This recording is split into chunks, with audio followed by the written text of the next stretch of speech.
निवडणुका आल्या की भाजपावाले जे आहे ते जातीय आणि धार्मिक द्वेष निर्माण करण्याचं त्या ठिकाणी काम करतात. लोकसभा आणि विधानसभेच्या इलेक्शनच्या वेळेला हिंदू जन आक्रोश मोर्चा त्या ठिकाणी काढण्याचं काम झालं. एक है तो सेफ है, बटोगे तो कटोगे सारखी वाक्य वापरण्यात आली.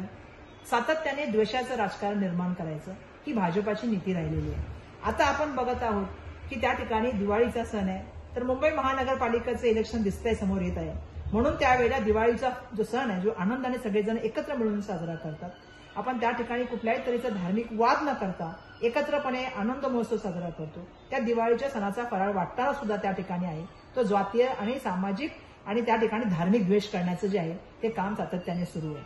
महत्वाची गोष्ट मला या ठिकाणी बोलायचंय, बस झालं आता आपल्या सगळ्यांचं हे सातत्याने धार्मिक, भाषिक आणि त्या ठिकाणी सामाजिक वाद निर्माण करायचे आणि समाजामध्ये द्वेषाचं तेढ निर्माण करायचं हे बंद झालं पाहिजे. मुंबईकरांच्या मूळ मुद्द्यावर आपण या ठिकाणी बोललं गेलं पाहिजे. आज मुंबई ही देशाची आर्थिक राजधानी, जागतिक लेवलचं शहर. आज तुम्ही मुंबईला बकाल करण्याचं काम त्या ठिकाणी केलंय. आज आपण मूलभूत मुंबईच्या प्रश्नाबद्दल बोललं गेलं पाहिजे, पण दुर्दैवाने ते न बोलता सातत्याने जे आहे ते द्वेषाचं राजकारण त्या ठिकाणी निर्माण करायचं. आज मुंबईच्या रस्त्याची अवस्था काय? आपण तर सांगितलं होतं सिमेंट कॉन्क्रीटचे रस्ते होणार. आज मुंबईमध्ये लोकांना पाणी मिळतंय का? मान्सून पूर्व नाले सफाई होते का?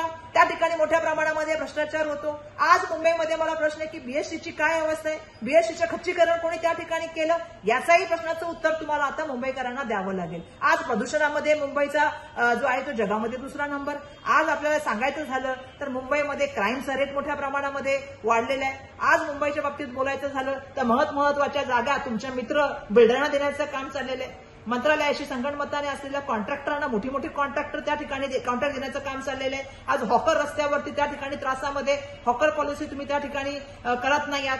आजही खड्ड्याचा प्रॉब्लेम, आजही ट्रॅफिकचा प्रॉब्लेम, आजही मोनो बंद आहे. या सगळ्या प्रश्नांची उत्तर तुम्ही देणार आहात की नाही? मुंबईवर तुम्ही बोलणार आहात की नाही? की फक्त द्वेष निर्माण करायचं? माझं सगळ्यांना आव्हान आहे, या वेळेला आपल्या सगळ्यांना विचार करावा लागेल.